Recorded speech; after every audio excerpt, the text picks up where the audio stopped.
Alrighty, welcome back, people. We are at the HGC Eastern Clash qualifiers for Southeast Asia. I'm Riku. Joining me here today is Jay for our grand finale at the lower brackets. It's gonna be between Meowpork versus Resurgence. Yeah, and Meowpork, obviously they haven't played today because they won out yesterday and then they lost in the upper bracket finals to Deadly Kittens, so they've been watching. And you got to think that after watching that last series, Resurgence, I sat down, it was my break for the day. I went and grabbed food. I came back. It's about halfway into the game, trying to catch up on everything. I'm like, man, that's a lot of kills. I'm like, I must be seeing something wrong. And then, it kept going. I was like, that's a lot of kills. At the end of the game, at game number 1, Resurgence had 31 kills on Cursed Hollow.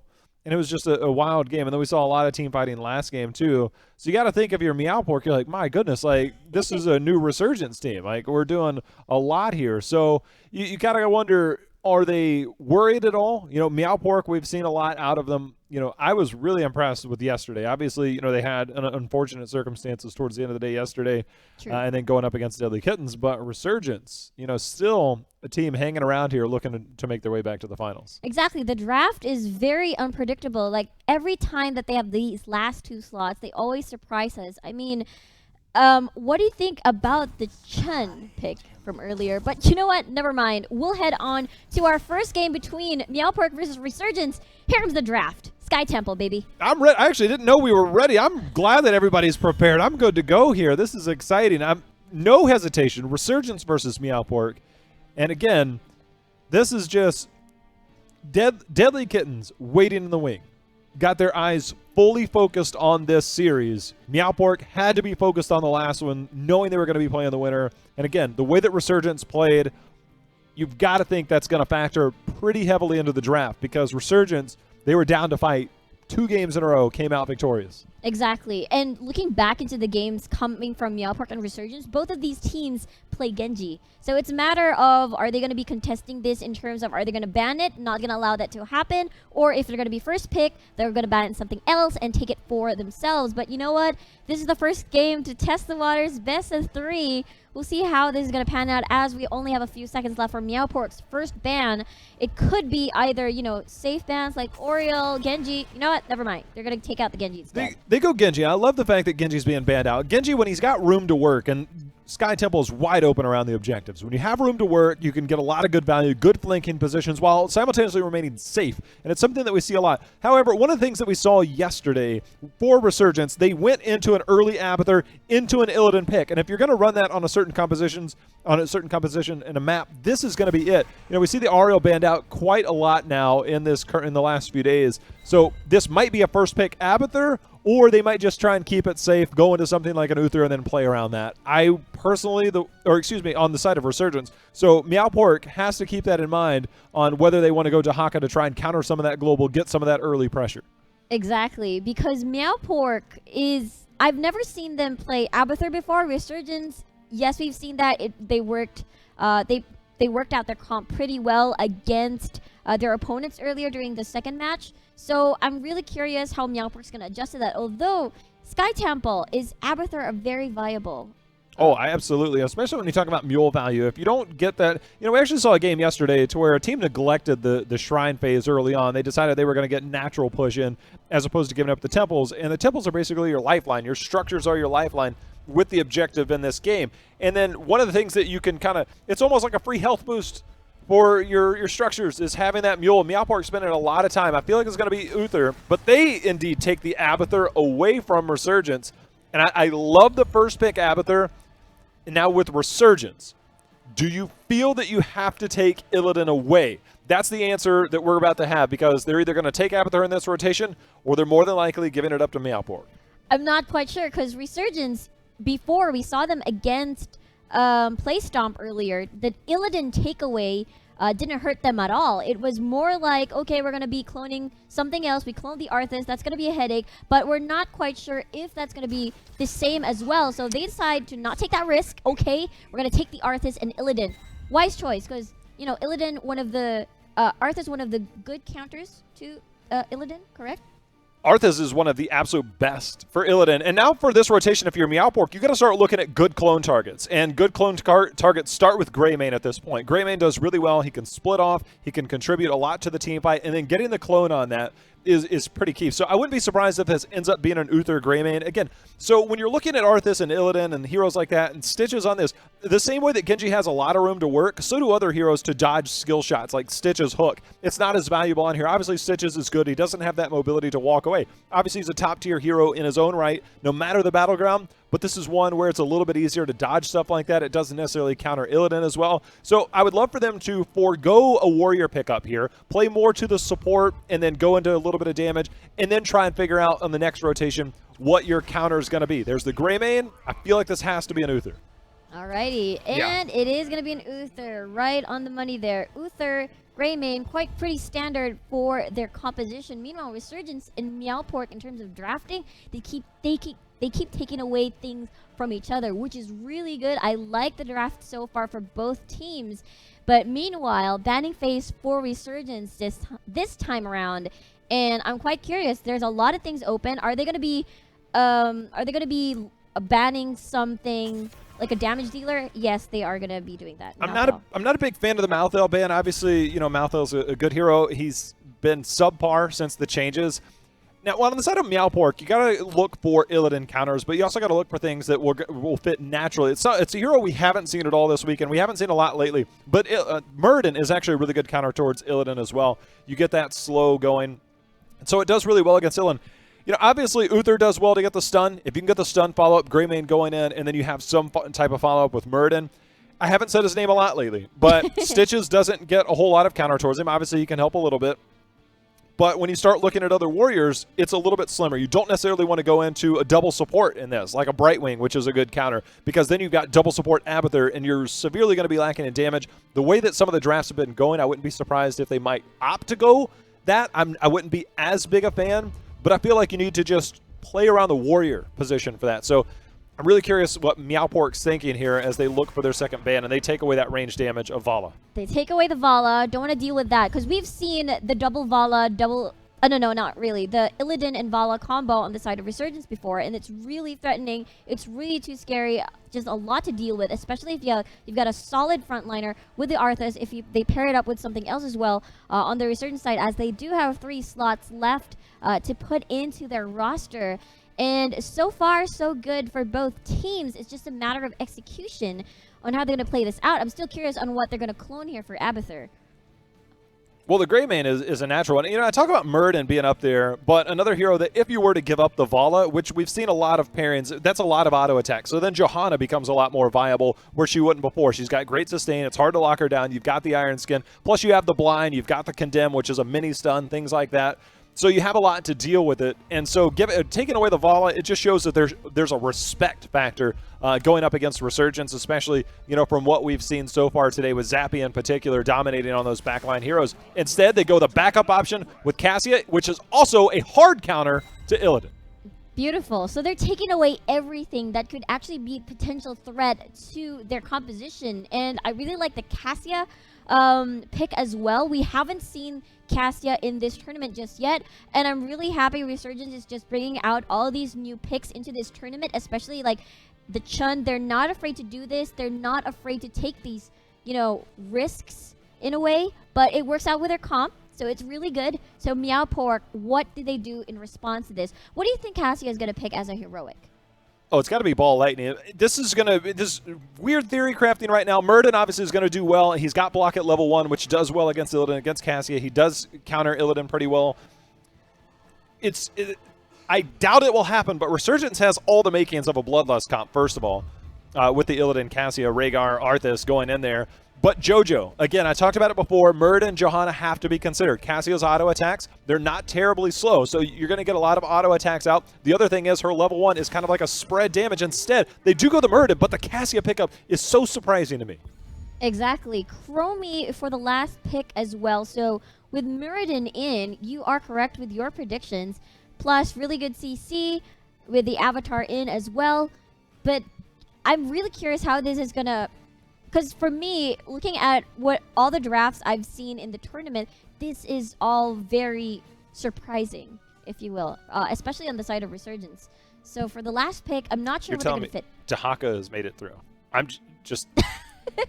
Gray main, Okay, so wave clear wise, Abathur's going to be there. You can match the global. You continue to not give up the advantage to the Abathur. You've got Dahaka who plays that global presence. You have now. Thing about Chromie is Chromie likes to sit back and land skill shots. Illidan's going to be diving in there. One of the ways to do that is to just hard engage onto that. You're going to have a Divine Shield. Dahaka is one of the absolute best at flanking because of his Brush Stalker. You have the global. You have complete control of the battleground with him. Yes, you're a little bit melee heavy, but when you look at the positioning, when you look at the way Illidan and the Dahaka function, it just does so much instead. They're just like, Chromie, you're going to be back there. We'll just throw a hook and see if we can grab you.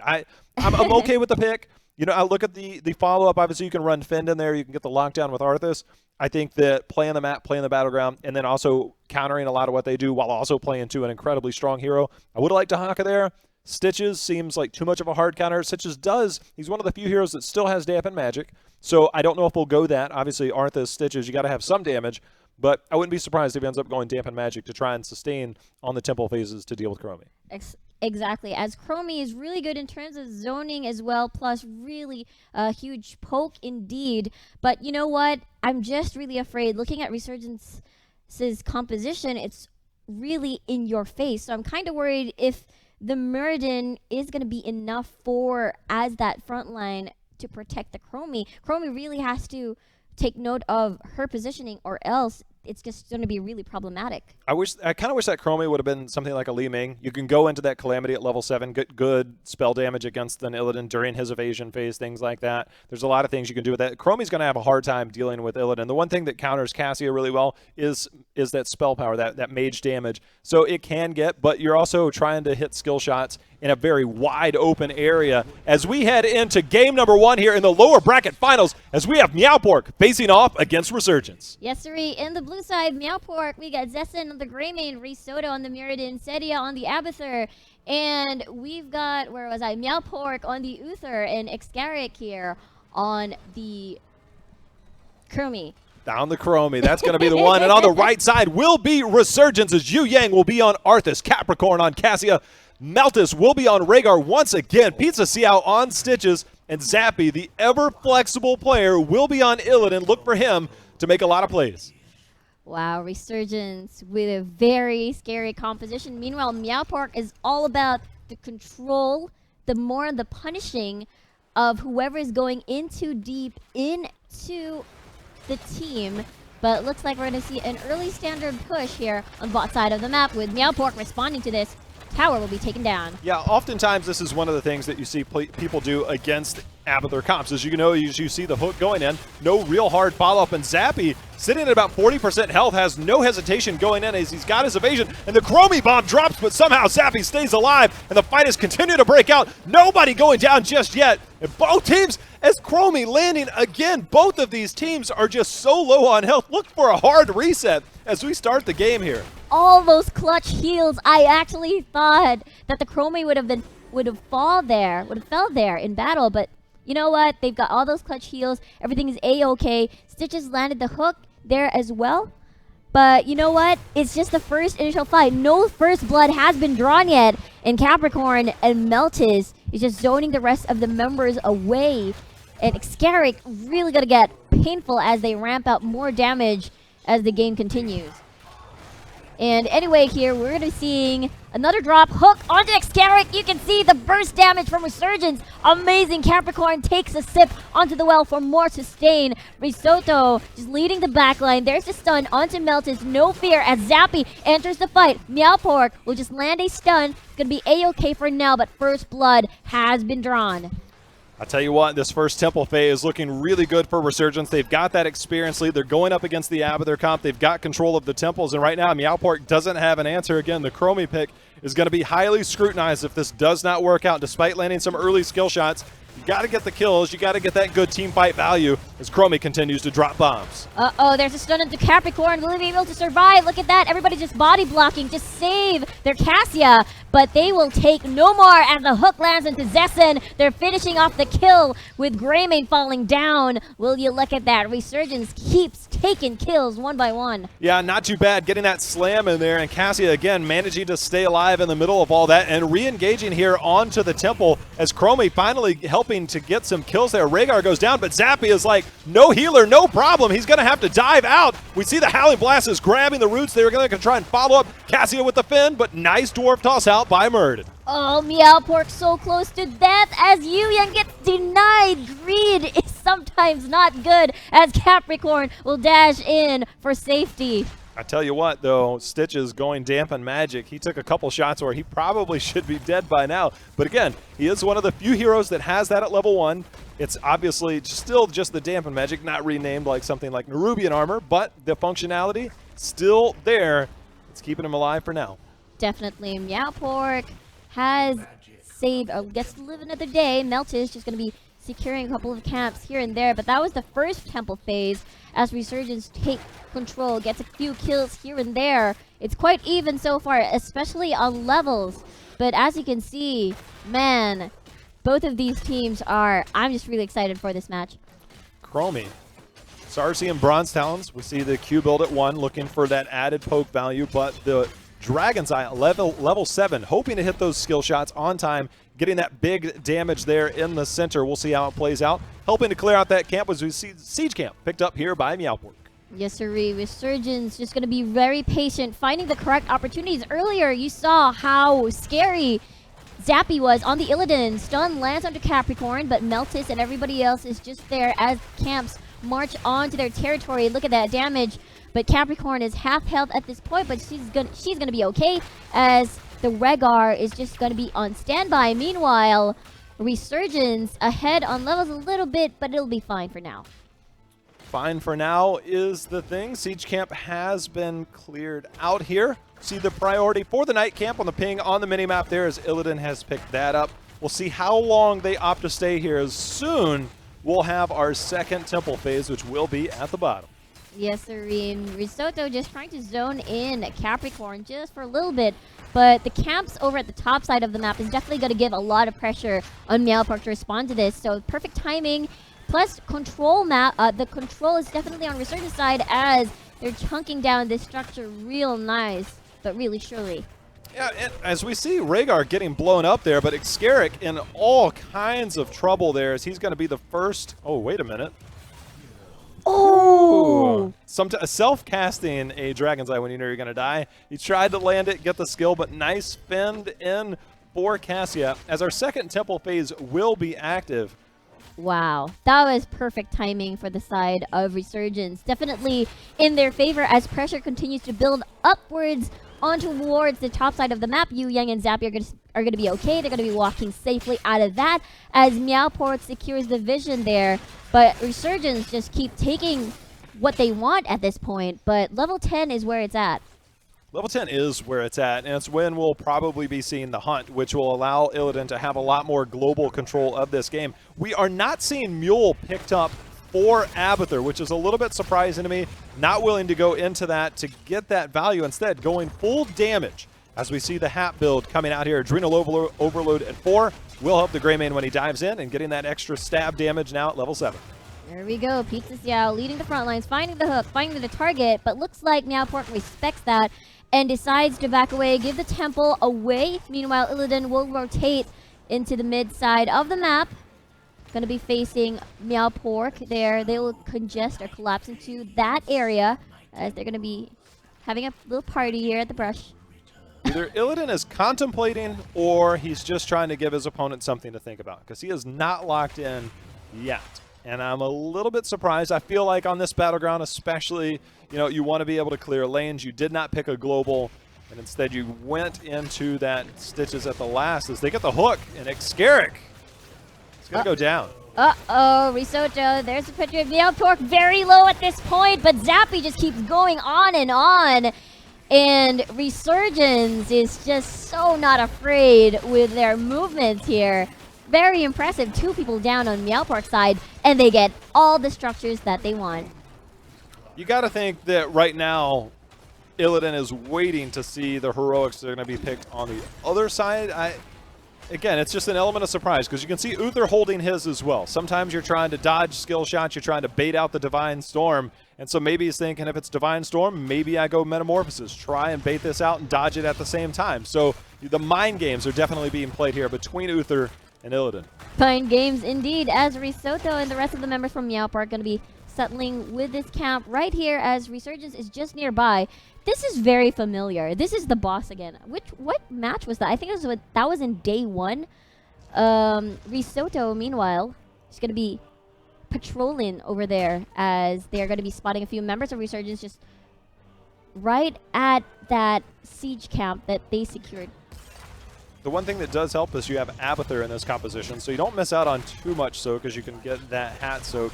As we are just about at level 13 for Resurgence, and we have the top and bottom one. So best case scenario here will be for Meowpork to try, as we have a little bit of a fight breaking out, slowing Sands out. But getting a trade here would be extremely favorable for Meowpork to try and reclaim some semblance of control, because right now they haven't done any damage, hardly at all, to these forts. Exactly. They're even forced to back away. And Resurgence is going to keep pushing on towards the aggression. Meanwhile, Illidan has already picked his heroic on his side. And meanwhile, Uther as well. Yeah, Uther forced to go up there because Illidan was staying in that top lane pushing that. We saw that on the minimap, so he got a lot of good value going out there. We're going to see the rotation really slow. And the minute they committed to the top, this is a really good call here from Resurgence. Illidan baited out that up at the top, so now you're getting Illidan value. Now, Hunt would have been really good here, but obviously went Metamorphosis. We do see the Divine Storm that was picked, so that was a response there. And it getting on the boss, even feigning the boss at this point, forces a response out of Meowpork to come down. All the while, Illidan stays up at the top. The contention for the bottom temple is now here again, and Resurgence is playing this just so amazingly well. I am really impressed with what we're seeing from Resurgence right now. Same here, as in it's going to be very problematic in the future as that top side is getting pushed really hard as Illidan controls that temple. They're going to give this away, but that means there's no one that can contest. Shrine, temple has already expired the top side. And level gap wise, it's Meowpork just keeps running around the map, following Resurgence, trying to find a pick. But whenever they find the opportunity to make something happen, Resurgence just turns things around, and Meowpork has to respect that. Yeah, and I talked about it being a trade. There's the hook with 0 follow-up. Chromie continues land shots. Dampen Magic says that doesn't hurt at all. But the whole thing about Illidan playing that and pushing that top lane, there was no trade possible at that point because the boss play, everything that Resurgence is doing is controlling this battleground. Right now, Meowpork has to pick a fight. They have to pick the fight right now. They're contesting this. The Divine Storm goes out. Greymane goes in. They get the kill onto the Illidan who's locked down. They're going to follow up as Yu Yang is going to be the next to fall. Resurgence getting quite a bit greedy here. That is exactly what Meowpork needed to turn this game around. Wow, impressive play. Resurgence just hanging in a little bit, getting more in the map, but then Meowpork spots this out. Really well played, nice rotations, predicted this. With 2 members down, they immediately went towards the boss to have more control, but we'll see how Resurgence can stall this out. They still have 3 members with 1 support. They might be able to do something out of this. It's going to be tough to try and contest this. I mean, Chromie is going to put slowing Sands down. You're going to try and walk into this, and skill shots will be landed. There is absolutely no way. And Capricorn in all kinds of trouble. The Ancestral is forced out. Risotto trying to get on there, but the Totem and the Putrid Bile are going to thwart any more attack as the hook just misses on the Murd. And just like that, Riku, we are talking about a 2-level difference chunked down to a 1-level difference. Abathur's going to be soaking. A boss is going to be pushing. Things turning around here for Meowpork. Exactly. Things are very exciting at this point. Yu Yang just lurking in the brush, getting information for the team of Resurgence. They just walk right past him. Don't spot him at all. He's going to flank. He's going to be zoning away Zessen at this point, and Risotto jumping into the fray, but that's Yu Yang Capricorn in the middle of it all. There comes Zappy just into the fray as well. Metamorphosis being activated. Their target is Zessen. Meanwhile, Excarric still unscathed, but that'll be 1 falling down as well. Risotto is just going to run away even though he has Avatar. You know, this is a lost fight. We're just going to keep running. Excarric will fall. 3 members down, and that'll be Resurgence winning the team fight. Just when you take a little bit away from your opponent, you give it all right back. There's a certain element of, you talk about the bridge of death there, and we saw the flank there. They walked right past the Arthas in that bush. Again, I've seen it so many times that people aren't just casually walking through there. It's almost like your natural pathing should take you through there, but you're not observing your flank. You're not observing things like that. And the fact that they're willing to commit to that. Sometimes you take the boss, you take the siege camp, you've now taken control of the battleground, you just want a team fight, and you take your advantage somewhere else. You take down the mid fort, you take down the top fort, you conserve some of those temple shots that you're about to get. You get level 16. Instead, you opt to force the issue, take a fight, and it turns on you. And moments like that can be the difference between getting back into the game, taking control of the game, or just giving it to your opponent. Resurgence is such a well-respected opponent here, you cannot afford to take those risks. Take advantage of what you've earned. Exactly. Things would have been more different if they attacked the brush, but look at that. Arthas gets the stun. Comes the stance with the slow. Yu Yang is going to be okay, but Meowpork is zoning them away perfectly as we have a camp marching on towards the bot side of the map with Stitches going to be rotating closely on that area. Instead, he's going to be staying down at the bot side because nothing is going to be happening soon. But Meowpork is going to be holding on as a two-level gap with a stun onto Capricorn. Ancestral Healing will be dropped. Yu Yang going to be zoning away the members. Mirrodin also at the back line. Zessen forced to back away. Instead, Yu Yang gets rooted, but Pizza Scout just finding the hook with all of his slams to the ground. Meowpork is going to be in trouble as well. Two members fall. Everybody else from Resurgence pretty healthy at this point. Zessen gets rooted. Zapping in the back line, just ruining the momentum of Risotto, and because of that, slowly but surely, the members of Meowpork are slowly falling down. Whew. Got Illidan. Goes straight to the core. Set up game number 2. They did that. They started that fight. Illidan was up in the top somewhere doing whatever Illidan does. No hunt necessary. Yep. Now you have Illidan. You walk straight to the core. You win the game. And Resurgence, again, dominating. 12 kills to 5, showing their strength, showing that they are the favorites right now. That was just amazing performance. That was Resurgence knowing what to do. I mean, at that point that you mentioned how Meowpork had the chance, they got back into the game. Just those little instances where they didn't check, they didn't scout the area for any sort of flanks. They had to suffer from that mistake, and because of that, 2 levels down again. This is Meowpork 2.0, okay? Because I watched them do the exact same thing yesterday. They were on Braxis Holdout against Deadly Kitten, or excuse me, actually, hold on, was that was Meowpork that I saw it. Either way, yeah. We see this again to where you have an advantage. You take a team fight, you get the advantage, you come in, and you get a little bit greedy. And you think, like, all right, this is the time where things are going to go. And you want to go ahead and go, you're actually going to take a look at a replay real quick as well, because I want to take a look at some of the team fights that we had. And it's kind of like the deciding factor is that's what happened with Resurgence, is they were able to take these continued team fight. Illidan on the minimap is clear up at the top. Divine Storm to start that defend onto Zessen. And Zessen is forced to walk away out of Worgen form. He's on that backside.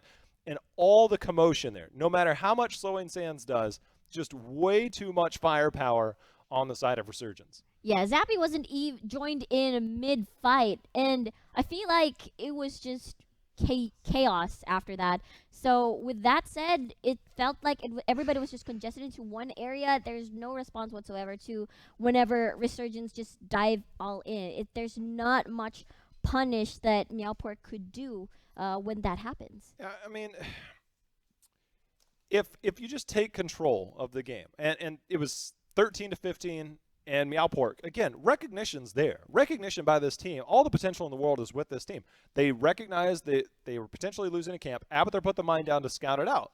And it was cleared out, and so Resurgence thinks we're just going to stay here. They ended up losing the team fight, losing 2 members. We saw that instantly turn into a boss, a siege camp. And Meowpork is just like, there's a certain point on Sky Temple. Again, I talked about your structures being your lifeline. If you play around the objective, they gave up a lot of the objective. They had to find their way back. One way to do that is to force rotations out of your opponent. Now, all of a sudden, they're forced to rotate. They're forced to defend the boss. They're forced to give up soak in other lanes. You can instantly push in, take mid fort, instantly rotate it to the top fort. And just like that, where all forts were standing at one point, you've instantly taken all the forts off. You've basically neutralized the map, and then you can continue to play the objectives. That gives you the experience necessary to have either the experience lead, the talent tier lead, or to just close that distance, because then they found themselves down again when it came to the experience advantage, the talent tier advantage. They got back. You take advantages, control the map, and then you choose to fight again. But if it's fight, eventually something's going to come back and bite you, and I think that's the issue that I continue to see from Meowpork. Again, pull the reins just a little bit, and your team will look infinitely better, and your chances go up. Whether you end up losing to a better team or not, your chances of winning instantly go up when you play more around the map after those opportunities. Exactly. It felt like Meowpork didn't even give themselves time to breathe. It was action after another. Even though they lost a few picks here and there, it wasn't really working in their favor until the ultimate clash happened, which equated into a boss. But then there was so much to deal with. There was the Illidan up top, and then there was a lot of structures already down at that point. So whenever it was Meowpork, they cannot afford to make certain mistakes or one mistake, or else it's going to be GG. And that's why they couldn't give themselves or their own territory room to breathe. They weren't managed to protect it during the initial stages of the game. That's why it kind of bit them in the back afterwards. Full credit to Resurgence, though. I mean, they dictated a lot of the terms of that. They did it from the very beginning of the game. They knew that Zappy, again, I've called his name so much. There's so much that revolves around that team as a whole. But picking up there, Zappy going in, continuing to put the pressure on, even when their team was down. But as much he was punished a little bit in the last series, but he still knows that there are limits, and he would even find himself going in deep on the Illidan, finding those, knowing his exit strategy, knowing he had that dive out, knowing that he could go in and just push the envelope. That's what he likes to do. He likes to push the envelope. We saw him earlier on the Vala. He got very aggressive. We see him on heroes like Genji pushing the envelope. Illidan. It's just these heroes that he just wants to see what he can get away with. He got away with a lot there, but again, a lot of credit to Resurgence for forcing that issues, knowing a little bit more of their limits. And then obviously they had the misplay up there on the camp. But outside of that, they actually played a really good game, controlling everything, dictating the terms of the fight, despite the fact that there was the Abathur on the other side. They had control of the experience. They had control of the temples. Everything was working in their favor. So big credit to them in game number 1. Yeah, drafting phase-wise, it was really impressive. Plus, they weren't phased at all, even though they had the Abathur in. They've got the Gray main in. It's all A-okay. They've got their own draft. They've got their own strengths. And I feel like Zappy is just a real huge threat here. I mean, even though you want to take out the Genji, take out a few damage dealers there, it's not going to be a problem because Resurgence really has a lot of options as well. It's just a matter of how Meowpork is just going to find these certain weaknesses, find these certain openings, and not allow them to punish them whenever they make these sort of plays. But you know what? We're going to be entering our second game. That's going to be Dragonshire, picked by RSG. Looking forward to this one. I know. I mean, 2-0, or are we going to be seeing a game number 3? I just like Dragonshire because you see Sky Temple and you know what type of macro strategy, although there's different levels of it. But Dragonshire brings elements that are far deeper than the obvious. And that's the one thing that I like is who knows how to manipulate those. And Resurgence right now understands when to take fights, which is a lot. And then they also understand that how to capitalize on that. So it's something that I want to see. I like a little bit of their greedy plays at times. Sometimes, obviously, it can come back and hurt. Yep. But I'm okay with it. Meowpork, though, has to decide on their first ban here. I doubt we'll see Ariel let through by either team. Yes. But Genji? They won't let that out? Genji seems appropriate. We'll see, though. I mean, Zappy, Meowpork also plays a Genji. And for the side of Resurgence, they've got a lot. I mean, during the second 2 slots, they always surprise us with something different, and they're confident about it. But you know what? They're going to be taking out Stitches instead. Let's see what their second ban is, either the Genji or the Oriel. We'll see how this is going to pan out. I mean, there's a lot of options on the table. They have got a lot of good players as well for both sides, as Resurgence are going to be taking their time here, just hovering over to the Oriel. Still thinking twice. Way. I don't think we'll see much Oriel for the rest of the day. All the teams have seen the strength of Ariel and Ariel compositions. There's just way too much strength amongst her. So now it opens the door for Genji, or an early pick. We've seen Genji strategies on this, floating between lanes. We might see a Dahaka. We might even see an early Tassadar, which I would be a huge fan of, to flex between the mid-bottom lane and then supplement that. Combine that with any other hero. There's so many right now that play along well with that. But if it ends up being a first pick Uther, wouldn't be surprised at that either. Yes, sirree. I mean, looking at what they've been picking from the past few matches, they also play Falstad. Do you think Falstad is a viable option here? Only if it's at the back end of the draft. If it's early, it can be hard countered by a lot of heroes. And using Falstad as a solo laner is a commitment to death if you pick it early. Using Falstad in a couple of fashions that we've seen it the past few days, it's okay. If you're telling me I need a global or something, I'm going Tahaka all day. But they end up going first pick Genji, and I like this a lot. Definitely. Meowpork, aside from Resurgence, they actually were the ones that faced Deadly Kittens using the Genji. But we'll see, though, because what opens this up with an Uther, Greymane is definitely open here for the taking. Are they going to take that, I wonder? I'm cool with Uther, Greymane. I mean, you could, again, Tassadar, I think, could fall into the upper priority. We've seen Tassadar. We've already seen Zappy on Vala, which does really well. Yeah, I love it. They're going to go Uther instead. Make sure to lock in that top-tier support. Now that Ariel's off the board, force them onto either a Rhaegar. And this is the thing. Meowpork might want to pick up Rhaegar in this rotation because the same way that I saw this in the draft yesterday, that Deadly Kittens in the second ban banned out Rhaegar. And it was one of the things that we've seen Meowpork really play. And that's something that you don't normally see. I'm trying to make sure that that was the ban. I'm pretty sure it was because I remember calling out the Rhaegar ban. It ended up being the ban, and I liked it. Yeah, Deadly Kittens banned it out on Battlefield of Eternity against Meowpork. That's something we've seen a lot of double support from Meowpork, things like that. And so taking away the strengths that Ariel's already banned, you picked up Uther, and now you take away a damage dealer in terms of a support, and you take away a comfort from Meowpork. I would not be surprised, unless it's picked up here, if that's banned out by Resurgence. So if Meowpork does not secure their own support in time, then they're just going to be putting themselves in a very awkward situation, especially considering that Genji, yes, he's such a high mobility. Yeah, there we go. I'm telling you, it's predictable with this team, and they have to play to it. Now, the other thing is that you got to give up strong heroes, and you got to gain a little. Tyrael, ban the Greymane. You can assume that one of these teams is going to be picking up Brightwing in the later part of this draft.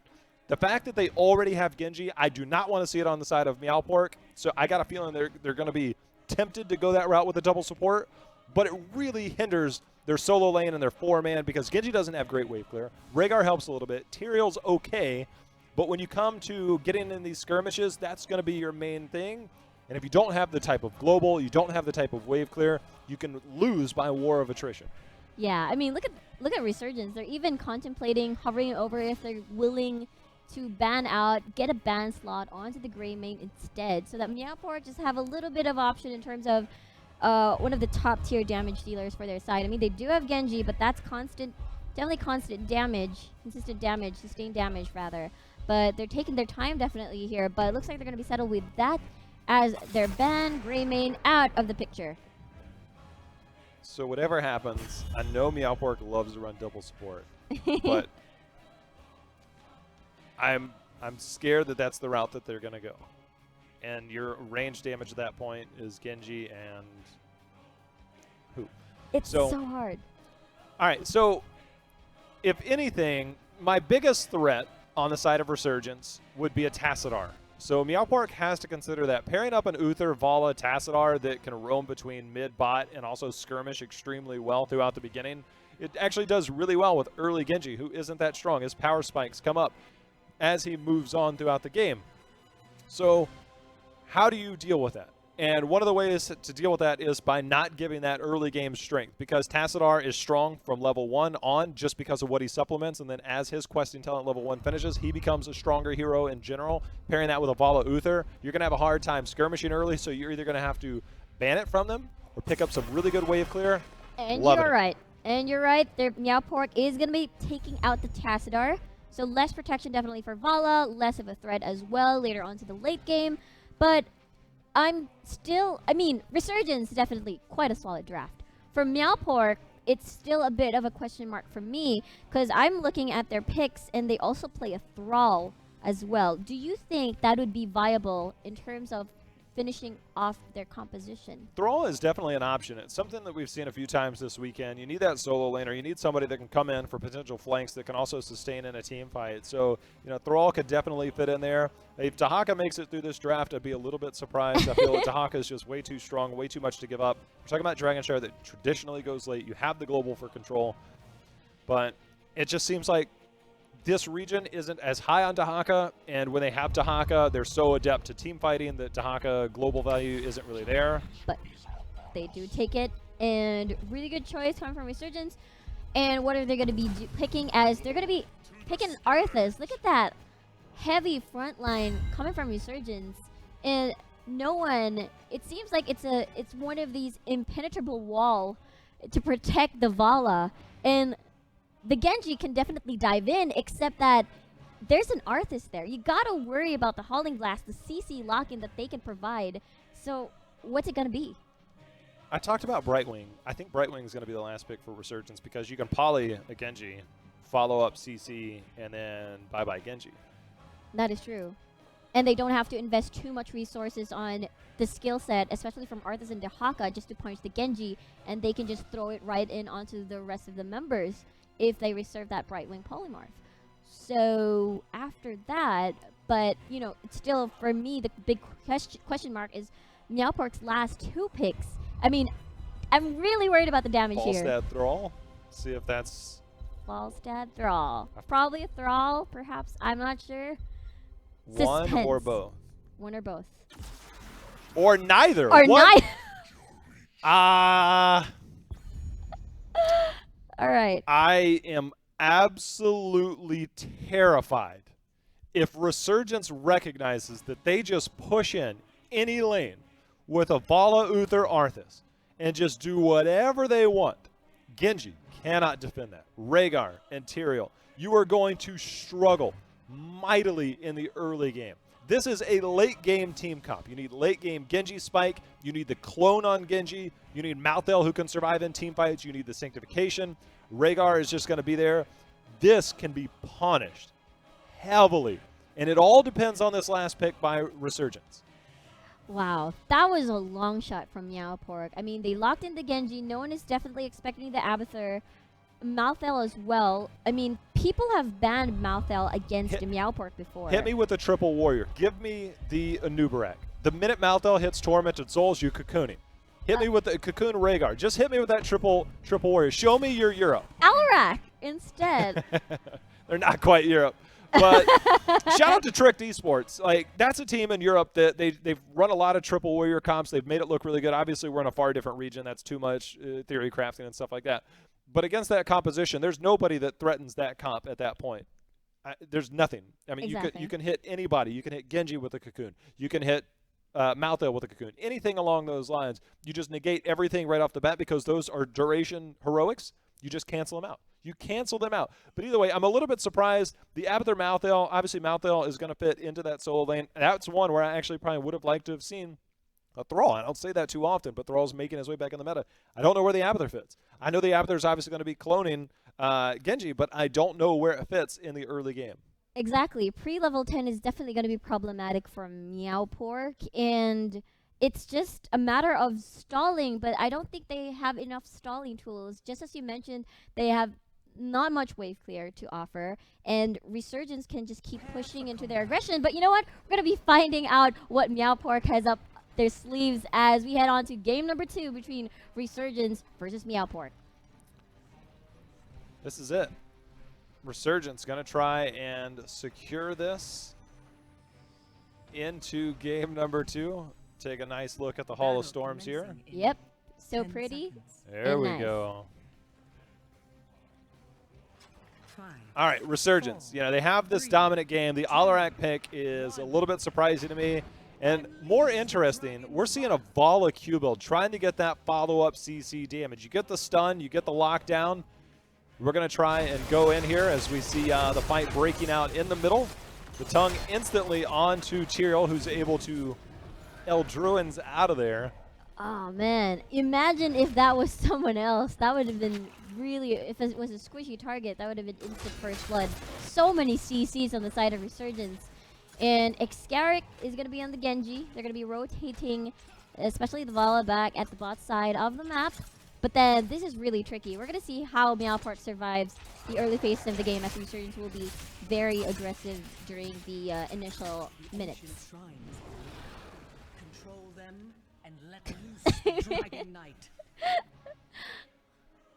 All right. Take a stroll through Dragonshire here. Yep. With Excarik and Meltis and Zappy are going to be doing some sort of sneaky plays. And just going to be scouting the area as Pizza Xiao in the mid lane. Pizza Ciao in the mid lane. All right, there we go. Pizza Ciao in the mid lane. We're locked in. Activate the shrines, and the dragon's power is yours. There we Now we're go. gonna see. The mines are going to help the rotation. It's going to help keep an eye, keep safe. As you can see, the rotation here early on. I'm a bit surprised at the setup here as Capricorn has gone into the Q build. Again, they're going to be looking for the picks. And instead of getting that early game dominance, they're looking to fight into the late game. And I think that's a little bit surprising, the approach here for Resurgence. But again, this region and these teams, they love to fight. They love to fight indeed. Resurgence going to be keep rotating in as they gain control over the bot side. But that'll be Rehgar at the bot side of the map. Pizza Ciao is going to be rooting the Tyrael. Tank versus tank. Tank versus tank is going on here. Indeedy. So meanwhile, there's going to be the bot side of the map. Genji and everybody else are having a party over there as well. We're trying to lock in here, regain some control as we take a look at the bottom shrine here as the fight's going to break out in contention. Both being channeled at the moment. Alaran getting that big silence, getting the combo. It's going to help secure as they fight on the shrine to obtain the first Dragon Knight of the game.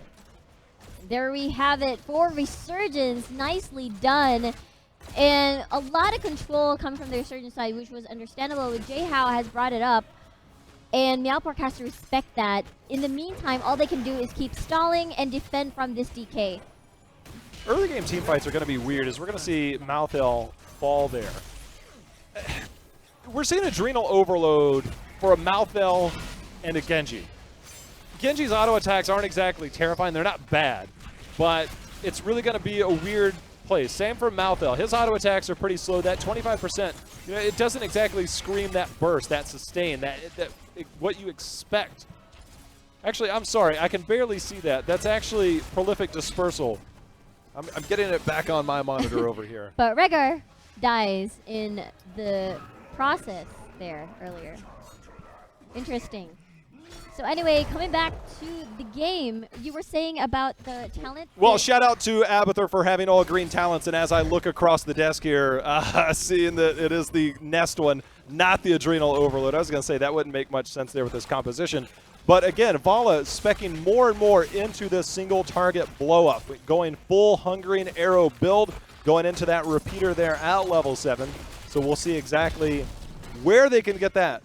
And I'm telling you, the minute you see the Genji, the Malthel, they try and dive in, that burst damage might be a little too much. Rehgar going to have to be on point with his Ancestrals. Definitely. There's a lot of lockdowns, a lot of damage. Alarak, Vala, if you combo that all in, it's just going to be too painful forever. Whatever squishy that they may get, Malthel, Rehgar, Genji, they're just going to practically explode. But anyway, they're going to be securing camps to gain more control as it is a 2-level lead on Resurgence side as Meowpork just is forced to keep rotating because of Resurgence here.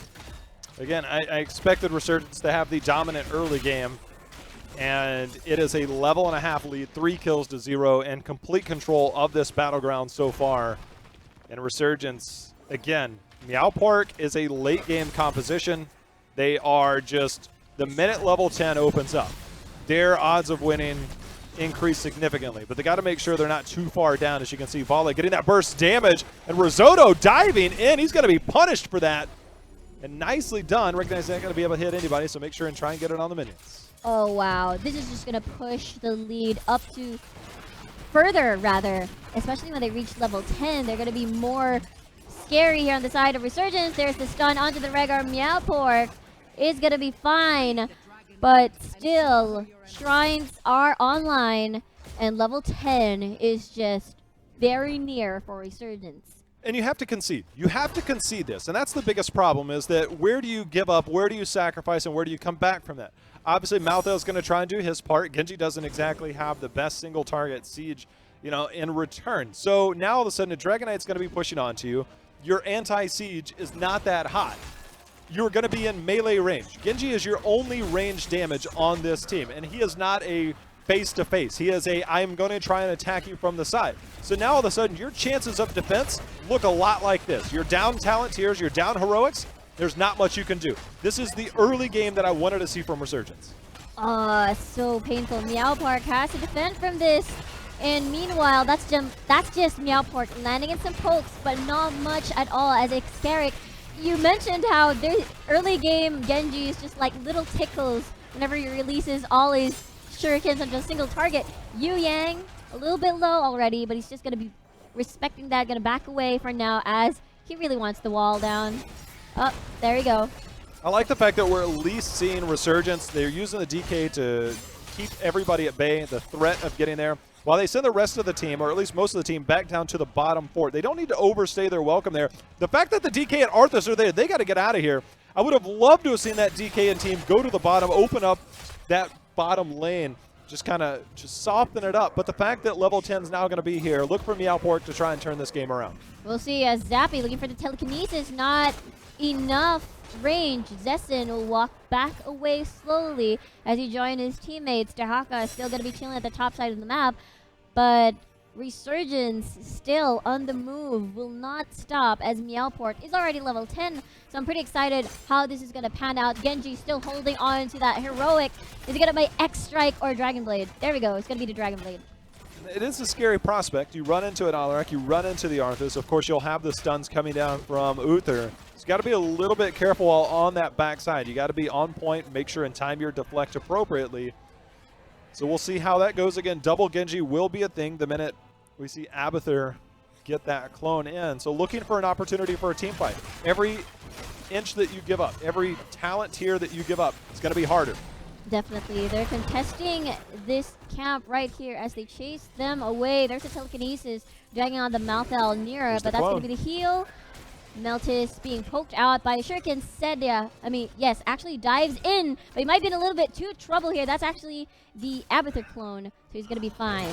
They looked for that opportunity, and there's a little bit of miscommunication thinking about how hard they would engage, but obviously the split there as Alarak goes one way, and it's really hard to take down that Uther. The party bush is there.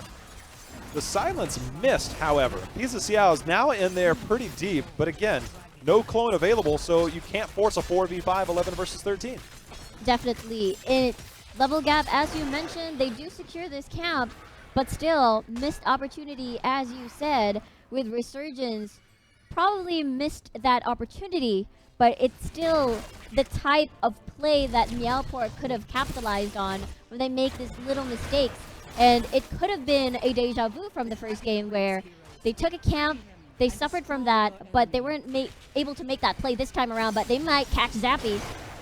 Zappy using the telekinesis to try and get away. There's no way he should make it out of there, but instead Uther comes up with the Divine Shield. Excuse me. Zappy now starting to get away. Ancestral has landed, but Pizza is now on the backside as we see the Strafe going out. Good use of Sanctification. Going to keep them in the fight. Tormented Souls is out as well, but they cannot dive under that fort.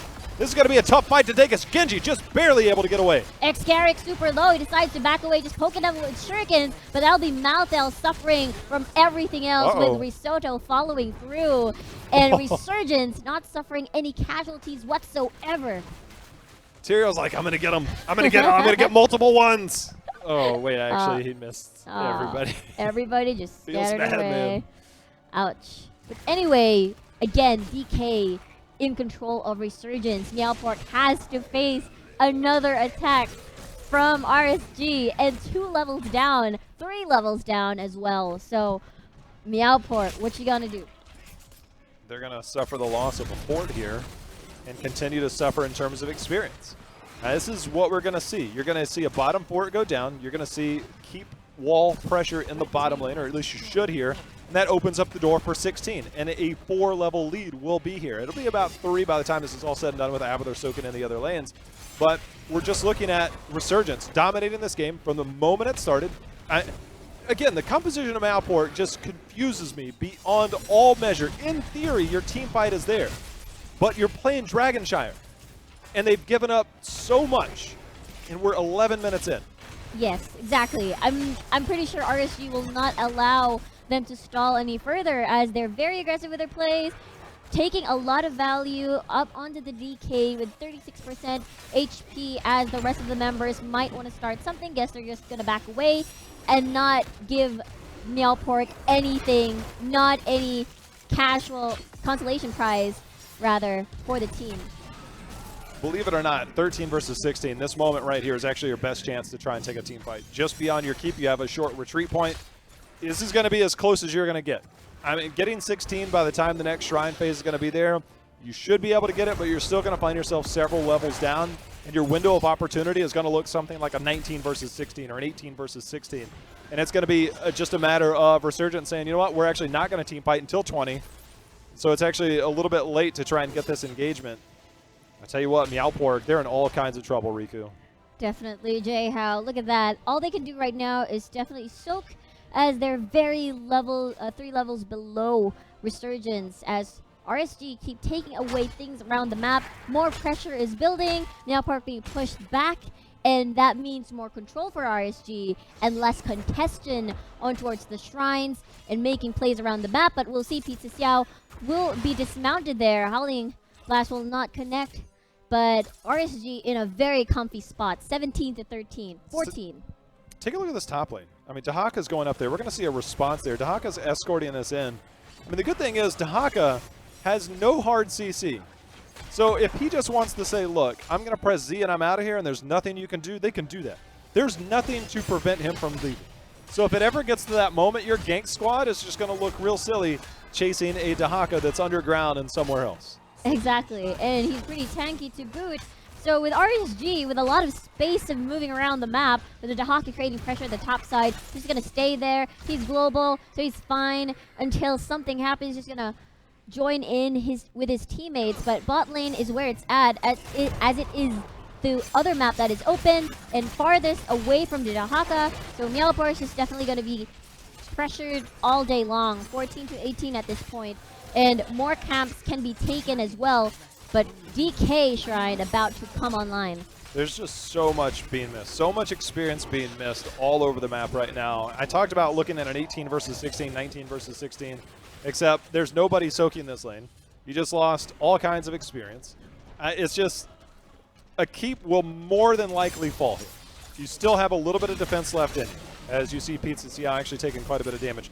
But outside of this, this is one of your rare windows of opportunity. The minute this collapses, you either have to force a team fight, or you better hope like crazy that by the time this is over, you're 16. And they're going for it. They're diving right behind this DK. All right, Tremendous Soul is actually being activated with the Divine Shield onto Capricorn. They're going to be A-OK and Meltis, and the Ancestral Healing onto Xgarrick. He's still fine. Capricorn being focused on, and there's a Swift Strike. Resets for days there for the Genji. Finishing off 2 kills. Yu Yang will try to drag Sedia on towards the side, but that's Sedia on the Abathur. But he'll be fine. Meanwhile, Pizza Xiao still on the DK, as everybody else, key players from Resurgence, fell down from that. 35 seconds on the respawn timers. A keep was a foregone conclusion at that point. The fact that they dove right past it, took that fight, that's exactly what I wanted to see them do. They just sometimes just getting those kills. Sometimes seeing they get 0 kills in game 1, and now they're sitting here, they get 2 kills in game 2. Finally get those 2 kills. It just kind of creates this, all right, let's get our second win. We're going to sit here. We have a chance to re-engage. We have a chance to fight now. And so that's actually something that worked out really well. They closed the experience just a little bit. But at the same time, we're going to have to go all over again, as we're going to take a look at a team fight here as one of the replays. All right, let's see how this started, though, because that was just Pizza Xiao just zoning them away, but then Capricorn is in a very bad position because everybody's in your face. Malthel and Xgarrick receiving the Ancestral Healing. No front line for the Vala. Swift Strike resets as well. And that is it. We'll see another team fight. We're going to see another team fight, and it's turning bad and ugly. They got the Dahaka, so they chose to re-engage, and that is a mistake, as we see 3 members and an Abathur clone have gone down.